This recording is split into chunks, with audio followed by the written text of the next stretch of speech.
আসসালামু আলাইকুম বন্ধুরা, সকালের নাস্তা এটি। এই হচ্ছে কাঁঠাল, এই হচ্ছে গরুর গোস্ত, এই হচ্ছে ডিম ভাজি আর ভাত, লেবু আছে আদাটা, পেঁয়াজ আদাটা।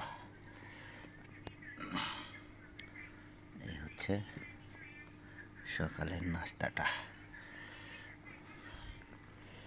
এই হচ্ছে কাঁঠাল বন্ধুরা। আগে এমন এক সময় ছিল, সকালবেলা কাঁঠাল, চিতই পিঠা, রুটি, পান্তা ভাত এগুলো ছিল ঐতিহ্য সকালের নাস্তার। আর এখন বদলায় গেছে। আছে কাঁঠাল আছে, আর অনেকটুকু আছে, কিন্তু এইটুকু নিলাম। রোদ্রের খুব তাপ, যদি গরমে পরে ফাড়ি যাই মুশকিল। আমার একটু গরমে ঘামে বেশি শরীর, এই জন্য অল্প করে লইলাম। এই হলো সকালের নাস্তা বন্ধুরা। সকালবেলা এই যে আমি বাসায় আছি, খাবার খাবো, কাজের থেকে আসছি। বাড়ি নেই তো, এর লাগে নিয়ে যথেষ্ট। সবাই ভালো থাকবেন, সবাইকে ধন্যবাদ। আসসালামু আলাইকুম।